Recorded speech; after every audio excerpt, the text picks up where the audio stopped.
खुशी जी छोटा सा गीत बढ़िया सा गीत गा दिए। हाँ, और आपको भी जाना है। और जब तक हमारे दादाजी कलाकार जो वो यहाँ पर हैं उनकी एक गीत सुनकर जाएंगे लोग। जी जी बिल्कुल। और हल्का सा फास्ट। ओहो!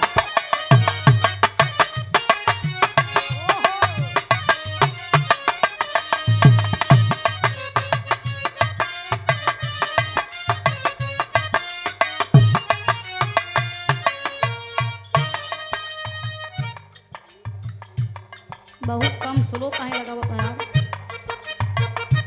ई देखा हमरे मास्टर कोनो तरज का इशारा करत हो, कोनो दुल्हा दुल्ही का खूबसूरती का बखान करे।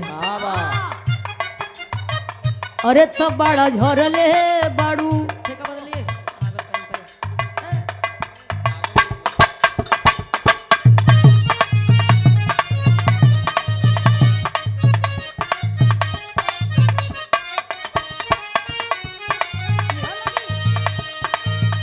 बड़ा झरले बाड़ू काजर मरले बाड़ू।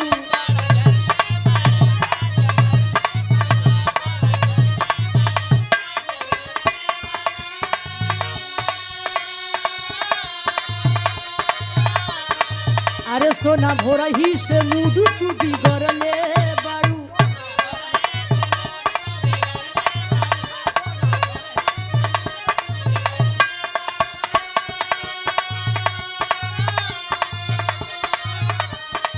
अरे बड़ा झरले बाड़ू काजर मरले बाड़ू।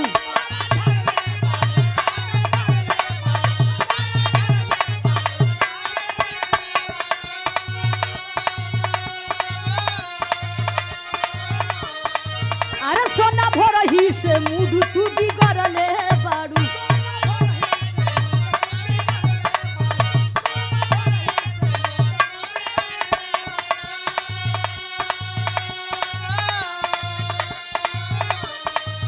धोनी पहिले से ज्यादा मने आज करता, अरे आज करता। राउर दिल हमरा दिलवे पर राज करता, राउर दिल हमरा दिलवे पर राज करता। राज पायल उतार दो आवाज करता।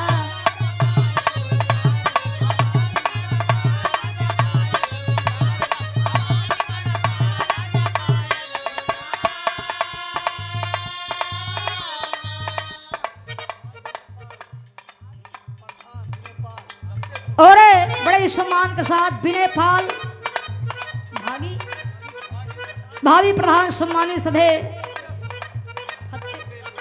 दत्त प्रगति से ये आपके तरफ से सादर 100 रुपया देकर सम्मानित के लिए दिल से धन्यवाद है। बड़ा झरले बाड़ू काजर मरले बाड़ू। ओहो!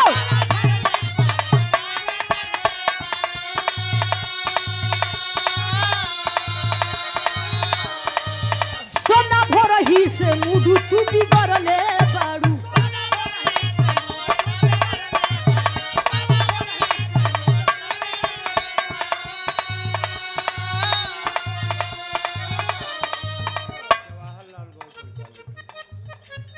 और जवाहरलाल घोड़ जी बड़े ही सम्मान के साथ मंच के आप उद्घोषक महोदय जी ए सादर 100 रुपया देकर सम्मानित के लिए बहुत बहुत दिल से धन्यवाद। सब भाई लोगों के प्रणाम। बड़ा झरले बाड़ू काजर मरले बाड़ू।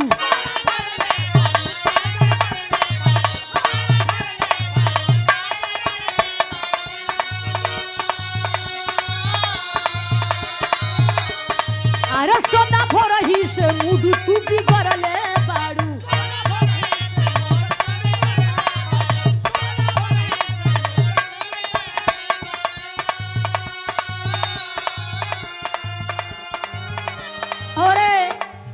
बड़े ही सम्मान के साथ आप सम्मानित सधे अमित यादव राजा जो कि भावी जिला पंचायत सदस्य पद के प्रत्याशी वार्ड नंबर 4 से हमारे बड़े भैया जी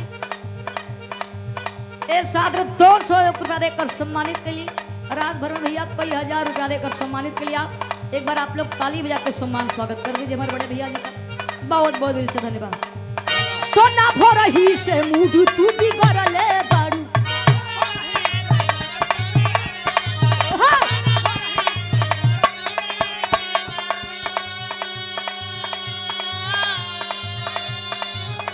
और आप सम्मानित श्रद्धेय नंदलाल यादव जी हमारे कमेटी के कोषा अध्यक्ष महोदय जी, आपके तरफ से इस भाव को सुनते हुए सादर 100 रुपया देकर सम्मानित के लिए दिल से धन्यवाद। सोना भोरही से मुडू तू भी गरले बाड़ू।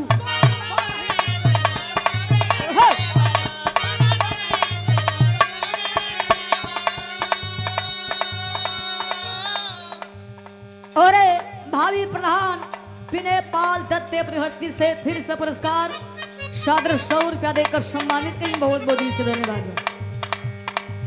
धोनी पहले से ज्यादा मोने याद करता, अरे याद करता। राउर दिल हमरे दिलवे पर राज करता, राउर दिल हमरे दिलवे पर राज करता। राजा पायल उतारी आवाज करता। ओहो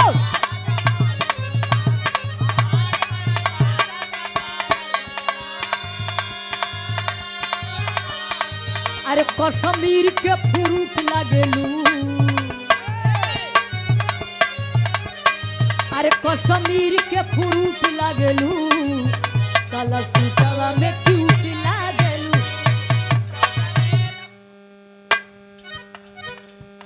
और बड़े ही सम्मान के साथ सम्मानित सदैव अमित यादव राजा जो कि भावी जिला पंचायत सदस्य पद के प्रत्याशी वार्ड नंबर 4 से धनुपुर प्रयागराज हंडिया धरती से सादर 201 रुपया देकर सम्मानित के लिए बहुत बहुत दिल से धन्यवाद। कश्मीर के फ्रूट लागेलू, सोनक सूटवा में क्यूट लागेलू।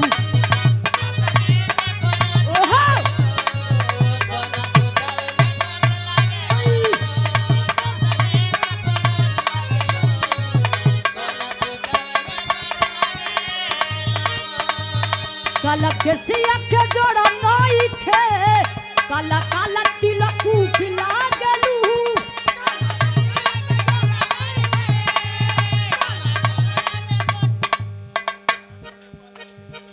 और फिर से पुरस्कार सम्मानित थे भावी प्रधान विनय पाल दत्ते प्रहटी से सादर 100 रुपया देकर सम्मानित के लिए बहुत बहुत दिल से धन्यवाद। काला केसिया के जोड़ा नई खे, काला काला तिलक कूट लागेलू।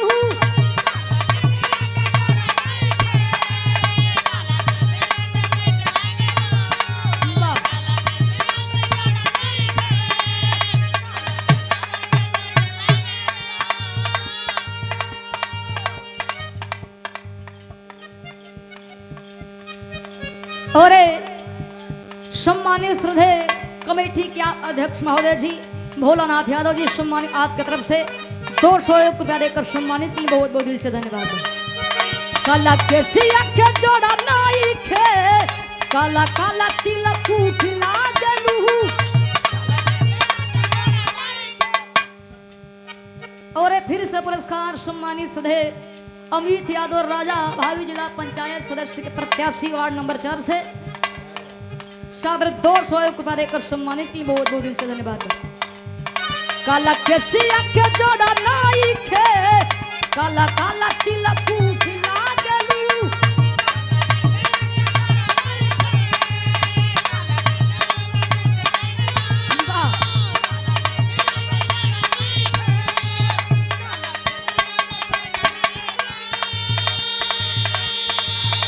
काला केसिया के जोड़ा नाई खे, काला काला तिलक कूट लागेलू। अरे उड़े वाला पैराशूट लागेलू, अरे उड़े वाला पैराशूट लागेलू। काला सूटवा में क्यूट लागेलू।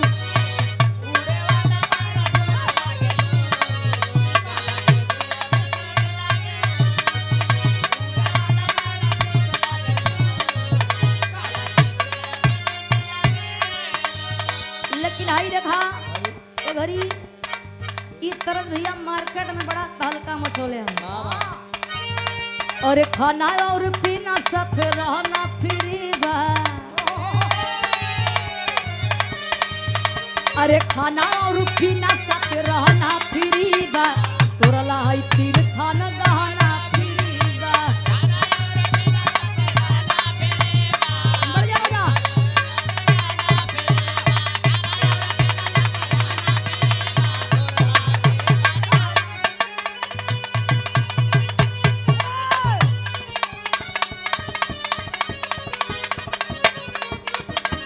ओहो